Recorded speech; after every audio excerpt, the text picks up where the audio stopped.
Hola amigos, bienvenidos a este subprograma Entre Amigos. Muchísimas gracias por estar con nosotros en una emisión más. Yo soy Semyase, por supuesto voy a presentar a mi compañero Fred. Hola, ¿cómo están, damas y caballeros? Bienvenidos, como bien dice Sem, a un programa más de Entre Amigos. Y el día de hoy traemos a un amigazo, a un gran dramaturgo, a Luis Osorio.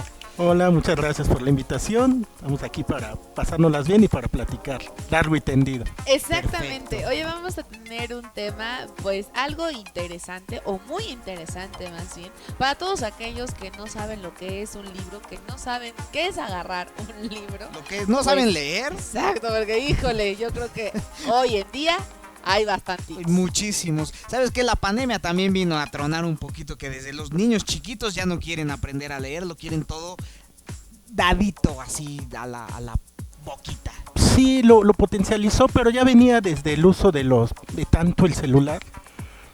Te va una cuestión bien sencilla y que a lo mejor te va a parecer trivial o hasta cómica. Lo que estabas hablando, dice. No No. de usar Facebook. El baño. Mucha gente cuando entraba al baño se metían que sea sus revistitas o Claro. El periódico. el periódico o incluso leías las instrucciones del shampoo o cualquier Es cosa. correcto.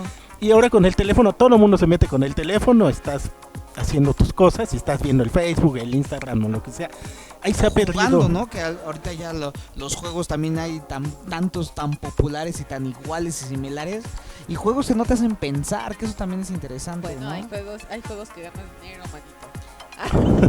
Bueno, ya vemos ahora qué hace Sem cuando entra al baño, ¿no? Exacto. Pero mi hermano, ¿cómo? Dice, ya gané. Espérenme, ahí voy. Denme 5 minutitos más, ¿no? Ya mero cae el premio. Y la mamá, oye, estabas mal del estómago. No, mami, No, estaba mami. jugando, pero no podía parar. Pero no te preocupes, me gané $5, ¿no? Exacto. Oye, mi hermano, tú como escritor, ¿cuáles son los topes que te has, ahora sí, con los que te has pegado últimamente en esta parte de la falta de lectura con la gente en general? Pues esta es una cuestión de que no tienes público, de que no tienes lectores. Como dramaturgo también lo he vivido, lo hemos vivido, que de repente salas vacías. Es una cuestión cultural en forma general. Okay. Pero como escritor sí, definitivamente no tienes público. Y volviendo a las redes, de repente tú pones un texto tuyo o de algún escritor importante y te ponen 5 likes o 2 compartidos y de repente pones la foto de una muchachona muy simpática Y Con miles. una frase X. con una frase de que el sol brilló hoy en la mañana e iluminó mi camino por la vida.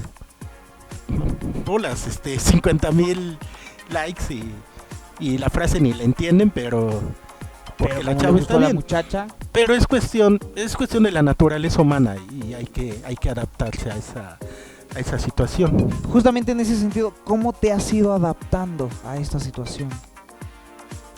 Pues se trata de mejorar la comunicación y mejorar la calidad de lo que tú escribes. Okay. Yo me he preguntado muchas veces, por ejemplo, ¿cómo sería un Ibargüengoitia en estos tiempos en redes sociales? O sea, yo en un principio diría, sería genial, sería un bloguero, que ya prácticamente ya no es bloguero, ya son youtuberos y Exacto. otra cosa, influencers. Pero yo creo que de principio uno piensa que tendrá mucho éxito, pero yo creo que después acabaría matándose por su propia mano el pobre Ibargüengoitia porque no sería comprendido o porque de repente textos maravillosos como los que están en Instrucciones para Vivir en México que son increíbles, que tienen sarcasmo, que tienen humor, que tienen profundidad, y de repente llega un youtuber y hace un comentario simple y te supera o te opaca ese comentario. Entonces creo que Ibargüengoitia no hubiera sido feliz en esta época. Oye, hablando de eso, fíjate que estábamos platicando fuera del programa y fuera de este día, de que también para escribir libros, para escribir obras de teatro, se estudia, se prepara. A mí me puede gustar muchísimo el escribir, pero todo lleva una estructura, como ahorita lo estás mencionando, ¿no? Con todo esto de las redes, con todos estos personajes que aparecen últimamente y que de repente escriben de una manera que yo no sé en dónde les enseñaron, a veces confunden a la gente, ¿no? Y entonces dicen, ay, no, es que, no sé, no quiero decir ningún influencer, ¿no? Pero yo conozco. Ay, Chuchito Pero todos Pérez. conocen uno. Que... Pero le mandamos saludos. Ajá, pero, ay, Chuchito Pérez, ¿no? Va a sacar su biografía, híjole. Puta. Y dices, Sí, de repente te digo influencers de 20 años que sacan su biografía y dices, pues, ¿qué has vivido, compadre? O sea, ¿qué has aprendido de eso que has vivido? O sea, no te exime la edad de la experiencia y del conocimiento, pero tú ves la forma de expresarse de ellos y dices, pues has vivido en un huevo. Claro. O sea, ¿qué me vas a contar que no me estés contando en tu canal? Claro, porque normalmente quien escribe es porque tiene ciertas experiencias, tiene cierta cercanía con experiencias de otras personas, etcétera. Y bueno, y ahorita los chavos a los 20, 23 años ya creen que han conocido el mundo y entonces únicamente conocen de entrada su núcleo social. Está muy difícil. Es correcto. Mucha dificultad. Claro. Míralo nada más. Y entonces, como tienen la cercanía del mundo, como bien lo dice Sam, con el internet, entonces creen que ya conocen todo y entonces la experiencia se queda a un lado, ¿no? Es que eso es bien interesante. Creo que todos, independientemente de la edad, a los 20 años pensamos que lo sabemos todo. Bueno. La diferencia es que antes no teníamos el canal para decir, mundo, véanme, soy un chingón, lo sé todo, cuando realmente no sé nada. Y de lo que decías anteriormente, yo sí estoy convencido que todo lo que uno escribe, como dramaturgo, como guionista, como cuentista, como poeta, es autobiográfico. Todo. Tú no puedes escribir de algo que no conoces. Yo tengo una experiencia, cuando empecé a escribir mis primeros cuentos, se lo presenté antes de meterlo a un concurso, se lo presenté a una amiga muy querida, muy respetada porque leía mucho, porque era muy inteligente. Lo leyó, dijo, ¿sabes qué, Luis? Está muy bonito, pero te voy a dar un consejo. Nunca escribas de lo que no sepas. Y yo, porque caes en inconsistencias, caes en incoherencias, caes en mentiras, en cosas que no son reales. Y yo he tomado ese consejo que me lo dio hace 30 años y me sigue funcionando. Entonces, como te digo, todo es autobiográfico. Obviamente no pones tu experiencia como tú, incluso aunque sea una autobiografía. Ya tenemos, por ejemplo, lo de Luis Miguel, que ahora es un santo. Claro. Saludos a Luis Miguel. Saludos a Tocayo. Saludos, A mi papá tocayo. santo Luis Miguel, hazme un hijo. No importa que no salga en tu serie. No importa que no la mencionen. Es lo que te digo, lo que hacen por salir en las series, las Sí, actrices. Estas actrices de hoy son Sí, de lo son peor. Oye, cabrón. no, espérenme, tengo que decirles algo a los dos señores que están aquí. Yo soy fan de Luis Miguel mucho antes de que saliera la serie. Disculpen, hasta tengo un álbum hecho por mí, por mis recortes, de estando en el baño.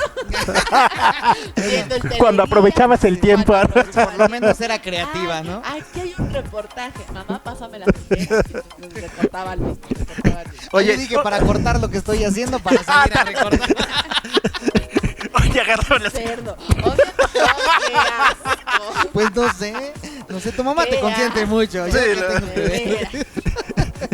Oye, mi hermano, en este sentido de cómo estás viendo a la juventud, de cómo trabaja, de cómo escribe, de qué es lo que hace, ¿tú qué estás haciendo como para entrarle a la pelea? Porque no está fácil, ahorita también hay muchos chavitos que quieren escribir, lo sepan o no lo sepan hacer. ¿Cómo entras tú, que sí sabes, a entrar a la batalla? Es muy complicado. Un escritor incluso ya consolidado generalmente tiene su público cautivo. Es muy difícil que un fenómeno como Harry Potter, o sea, es una vez en un siglo. Tú analizas y Harry Potter no se ha repetido posiblemente desde Dickens o antes, o sea, Claro. Sí, una es cierto. explosión de ese, e ingleses los dos casualmente, Exacto. una explosión de ese tamaño son garbanzos de a libra Y que después de Harry Potter salieron miles de ese tipo de cuentos, como Narnia, que fue lo más acercado a pegarle, Ajá. pero tienes razón, desde Dickens no había No. habido un boom tan fuerte. Entonces sí, un escritor generalmente tienes tu público cautivo, incluso también como hacedor de teatro o de cine, sabes a qué público va dirigido tu trabajo.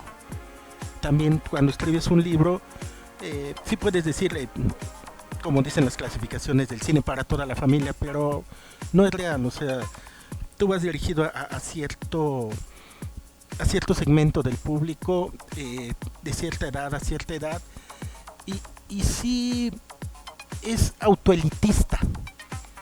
¿A qué me refiero? Que solito el público se aísla. Ahora lo que... O sea, tú ves un libro de cierto autor y por ejemplo dices, no sé, digamos que los estrellas Murakami, Pérez Reverte, escritores que tienen nombre, de repente sí los lees, pero escritores que no son famosos, es muy difícil que llegues a una librería, que llegues incluso a un Sanborns y lo escojas. Siempre te vas a ir por los más popular. conocidos. Oye Luis, ¿y tú qué te inspiras? Yo tampoco, ¿eh? El instrumento son las voces que nos hablan, que nos dicen que tenemos que cortar. Es correcto, nos vamos a un corte y regresamos aquí. Entre amigos.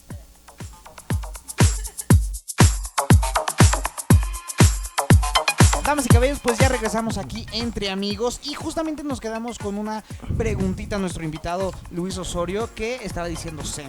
¿En qué te inspiras? ¿Qué es lo que te gusta? Porque bien lo dijiste hace rato. A quien nos gusta escribir, nos gusta de los temas que nos interesan, Claro. de lo que nos apasiona. Luis, ¿en qué se En todo.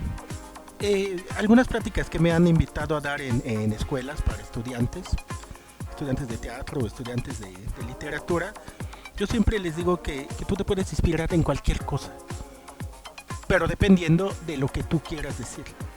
Por ejemplo, yo veo aquí y veo una botella de agua oscura.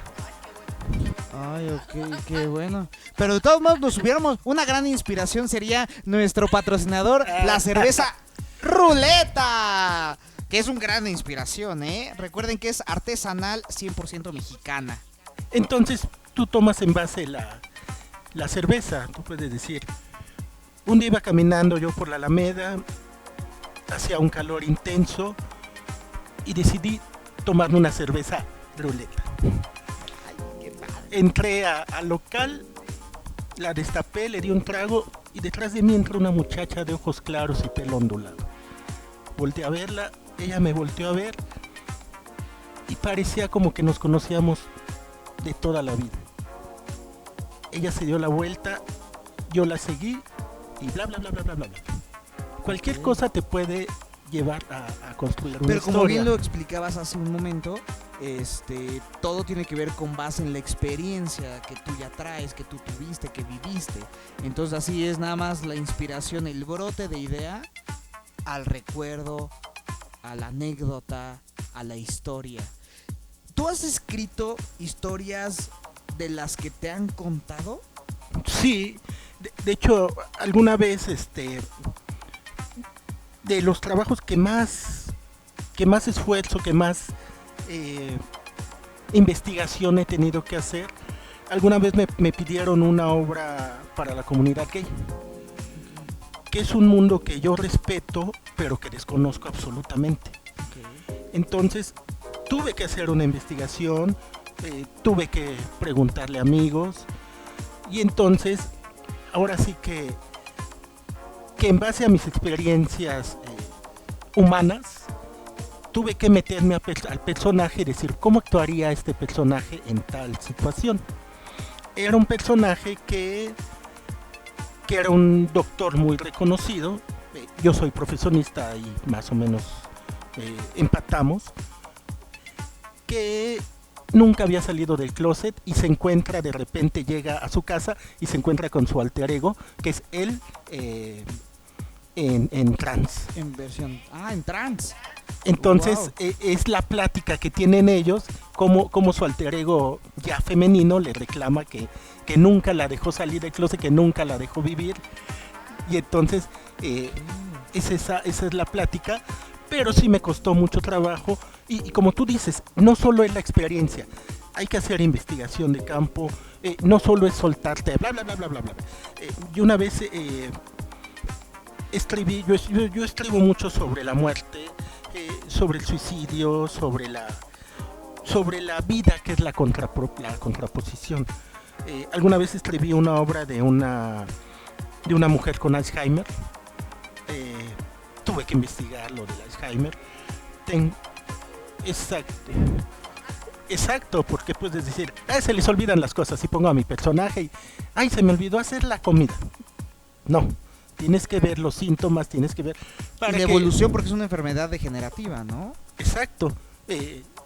Y también alguna vez escribí una obra que se llama Oregon, que se trata sobre la muerte asistida de una mujer joven que le descubren un tumor en el cerebro y decide viajar a Oregon, porque ahorita no sé cuántos estados, pero en esa época en Estados Unidos nada más creo que eran 6 estados los que tenían legalizada la eutanasia.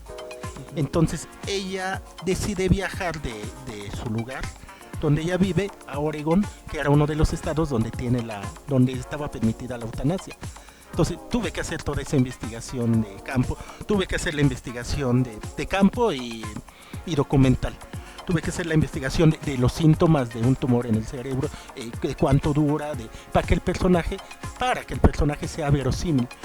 Y aquí lo interesante de la obra es que ella lo que hace es invita a su novio de la juventud, que es un chavo inocente hasta cierto punto, que ella lo dejó para buscar otras alternativas, pero al final de su vida descubre que pues con él fue con el que se sintió mejor y le pide que la lleve a Oregon, pero sin decirle a qué van. Entonces en el camino van recordando su historia de amor, recordando por qué se amaron, por qué terminaron. Qué fuerte está y una noche antes, precisamente, una de las escenas climáticas es cuando porque le va preguntando ya que vamos, y una noche antes de llegar le dice, pues vamos a Oregón porque me llevas a morir. Oye, después de que lo vuelve a enamorar y que ya que tal que ya el otro ahí pensando. Oye, hay que hacer una obra de eso, ¿eh? Pero es obra... Es obra de teatro.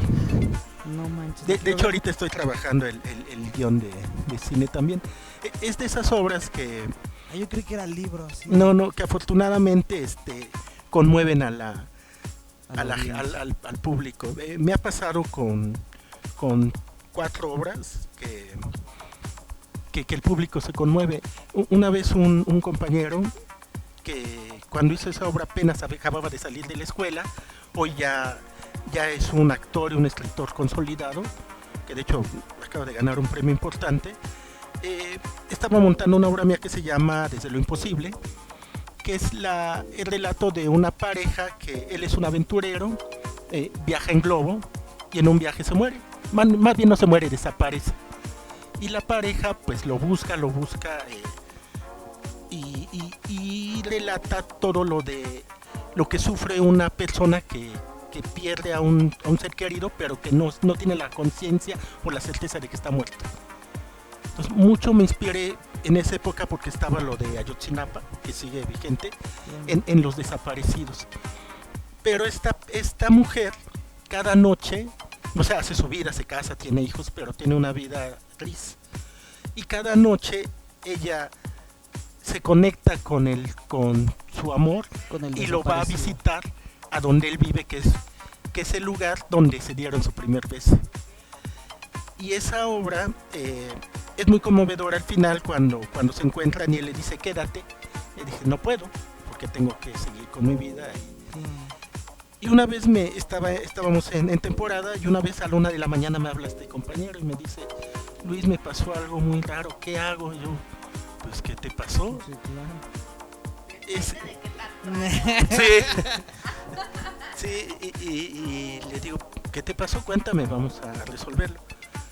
Es que un señor de la primera fila se puso a llorar y no supe qué hacer.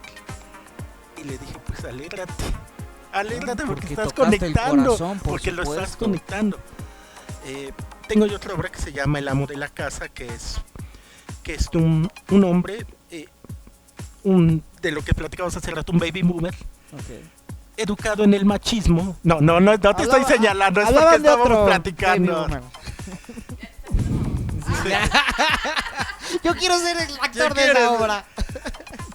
Educado en la época del machismo, no porque el personaje fuera malo per se, sino porque así era su educación. Eso nunca existió. El machismo son los papás.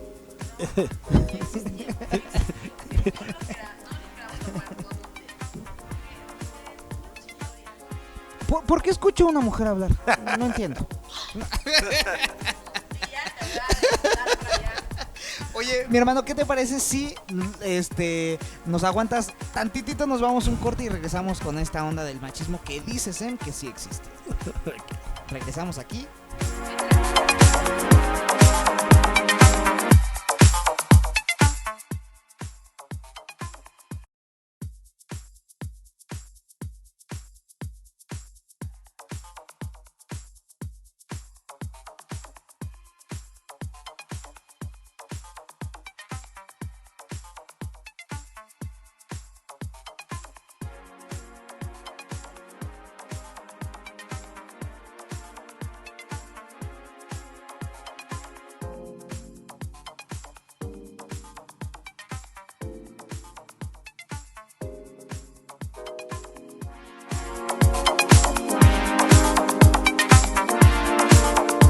Estamos de regreso con este señor y ya lo voy a correr.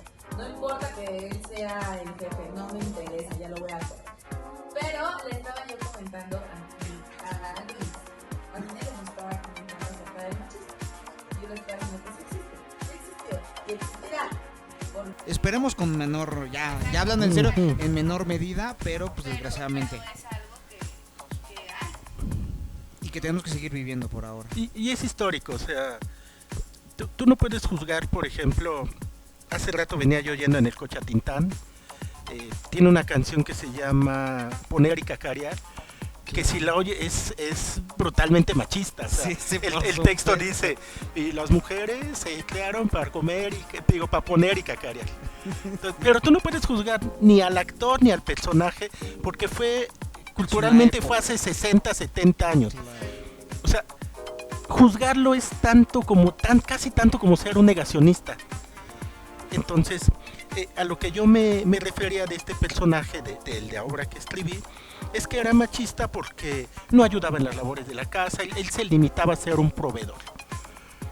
De repente la esposa desaparece y él se queda con 2 niños que tampoco saben hacer una fregada en la casa. Y tampoco se conocen, porque todavía en mi generación se daba mucho eso, que el papá era el proveedor y como dice el poema, el papá nada más era el señor que daba los permisos y que castigaba y que te compraba las cosas. Claro. A eso se limitaba el papel Del papá, como del tal. papá. Entonces, resulta que la mamá desaparece por cierta razón y la obra se basa en el conocimiento de los hijos con el papá y en el desarrollo de la vida doméstica. O sea, el papá, que antes era un machista, tiene que aprender a lavar, tiene que aprender a cocinar, tiene que de repente hay una escena en que le dice la niña, papá, es que ya soy mujer. ¿Cómo que ya eres mujer? Sí, es que ya me bajó. ¿Y qué se hace? Pues consiguen unas toallas femeninas. Y va el papá y regresa con unas toallas de baño rosas. Dice, son las más femeninas que encontré. Y la niña dice, papá, no seas... Sí, claro. Oye, es que esos son temas buenos, fíjate, me trajeron ya uno porque dicen que no les da basto con uno solo en aquí, Sí, es que... ¿no? Ya, ni modo. Conste Oye, que me limité en mi comentario. pero, ¿sabes qué? Eso que dices es algo que va evolucionando. Antes, por ejemplo, los hombres era muy complicado hablar con sus hijas de sexualidad, de la menstruación, Sí, deja de sexualidad, ajá. de cómo una mujer al final evoluciona, su cuerpo, los cambios, todo ese tipo de cosas era un martirio. Pero ni, Inclusive yo, ni como siquiera profesor. eso, o sea, simplemente hablar de tus sentimientos. Sí, Ah, claro. Yo en mi infancia, con mi papá, y a eso voy, de que decías, esta historia es autobiográfica. Yo viví eso, mi papá vivió eso, y vivimos esa evolución. Al final se descubre que la mamá murió. No se fue. O sea, es el juego, sino que murió, y al final dice, es que yo antes era el amo de mi casa, y acabé siendo el amo de la casa. O sea, es el amo de casa y el amo, o sea, cambia. Claro, claro. Es un juego, El de palabras, que se integra ahí, pero lo que yo te decía son cuestiones autobiográficas que vas plasmando en tus escritos. oye, ahora voy a tocar rapidísimamente otro punto, ¿no? Cuando a alguien nos gusta leer, lo que sea, porque realmente, como bien lo dijiste, lectura es pues, dependiendo de los gustos de cada uno, ¿no? Subjetiva. Pero vamos aprendiendo de la historia, vamos aprendiendo de cómo hemos evolucionado, incluso cómo ha evolucionado la lectura, ¿no? Antes el lenguaje de los libros era de cierta forma, a lo mejor ahorita ya es más coloquial, ¿no? Ya hay nuevas palabras, ¿no? Que se han implementado y eso. Pero la verdad es que sí es muy importante leer. Y leer de todo tipo de cosas, porque exactamente no es lo mismo lo que nos expresa un Luis que lo que nos expresaría un Alfredo o lo que expresaría una Sem, ¿no? De cómo va viendo el mundo los diferentes autores, de cómo va generando la imaginación, porque eso también crea mucho la lectura, la imaginación. Claro. Hoy en día también los pequeños creo que ya están escasos de imaginación por lo que estábamos hablando hace rato, ¿no? Ahorita es muy fácil traer una tablet, un iPhone, un Android y estar jugando ahí y ya no les generas como ese tipo de cosas, esos mundos que nos transmiten los libros. Es un tema bien complicado que se ha analizado a nivel mundial y no se encuentra muchas veces el camino.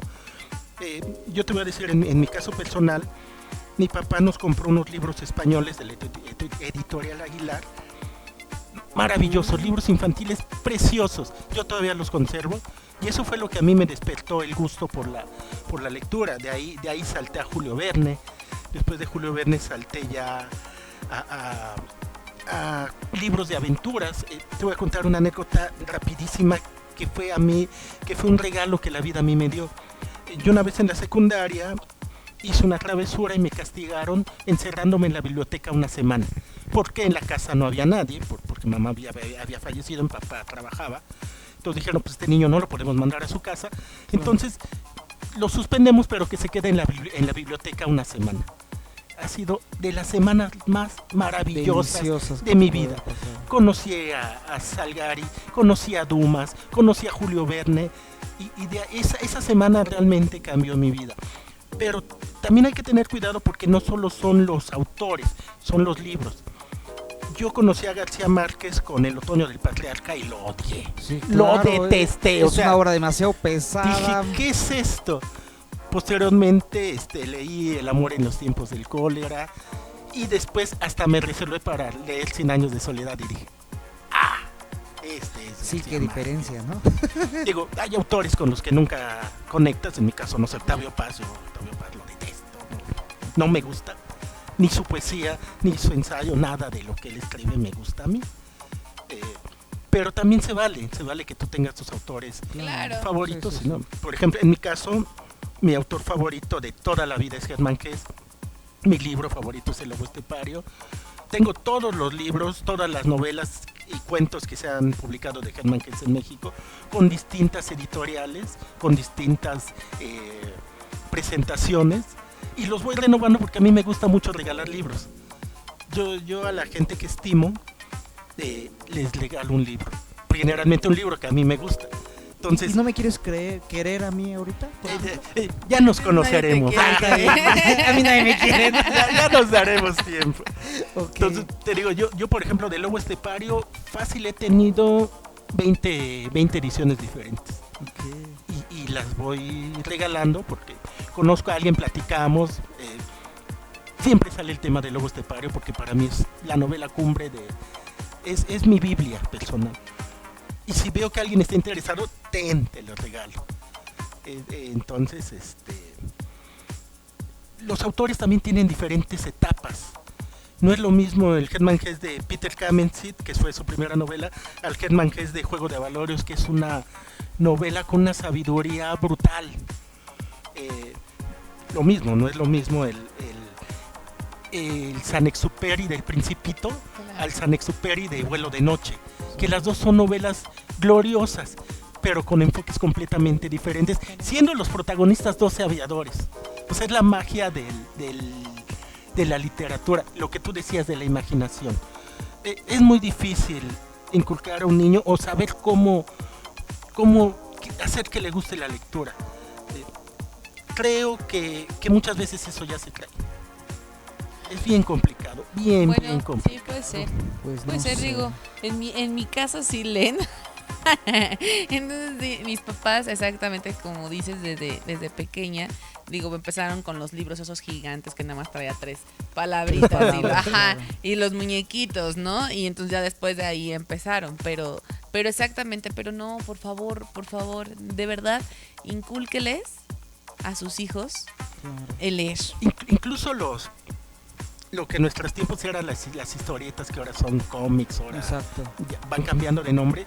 Si te fijas, por ejemplo, el Hombre Araña de los 80s era mucho texto. Exacto. Eran cuadritos y texto. Y ahora ves un Hombre Araña y son 10 dibujos y 5 textos. También eso ha cambiado. Ya se privilegia más la imagen que el texto. Oye, si yo hubiera leído esos cómics de chiquita, no estaría preguntando ahorita, oye, ¿por qué pasó eso en la película? ¿Por qué es rojo y blanco? Exacto, sí. Pero a mí no me interesaban los cómics. Pues muy mal. Sí, entonces, te digo, el cómic es una buena herramienta para comenzar a leer. Te digo, desgraciadamente sí ya se privilegia mucho más la imagen que el texto, pero inclusive un cómic muy interesante, muy divertido es Garfield. Tú lees los textos del gato gordo y te mueres de la risa porque es un filósofo. Sí. El gato es un filósofo y Odd y John son sus patiños literalmente, pero no es el pastelazo, no es el ay, se cayó a la coladera, no. No es lo burdo. Que no es lo burdo, exacto. Que también lo explota el autor, pero también tiene una profundidad bien interesante que tú puedes leerla, divertirte y aprender. Entonces, creo que el cómic es un buen punto de partida para fomentar lectores. Oye, Luis, pues desgraciadamente ha llegado el tiempo final y me gustaría que antes de irnos, pues le dijeras algo a los que nos están viendo, tus redes sociales, cómo hacer para que te sigan, para que vean el trabajo que haces. Bueno, Facebook, Luis Miguel Osorio Martínez, tal cual mi nombre. Instagram creo que es Luis Osorio M, algo así. Y ya, yo soy generación X, yo no tengo más redes sociales. Ok. Oye, ¿y dónde podemos ver alguna obra que se esté presentando ahorita de tu parte o algo así? En septiembre voy a estrenar una obra que se llama... Bueno, se los voy a dejar en incógnita. En incógnita, En pero surprise. en septiembre estamos estrenando obra ya por fin regresando después de la pandemia. Y Muy tengo bien. otra obra que se llama Puntos Cardinales, que iba yo a estrenarla precisamente el día que inició la pandemia, y con eso esperamos regresar en octubre. Okay, Perfectísimo, pues ya lo saben. Oigan, no se pierdan los programas de Entre Amigos, no se pierdan toda la programación que tenemos aquí en Cabina M Radio, que ya saben que les traemos súper temas interesantes y a la vanguardia. Es correcto, y muchas sorpresas más. Así es que, damas y caballeros, muchas gracias. Nos vemos la siguiente emisión de Entre Amigos.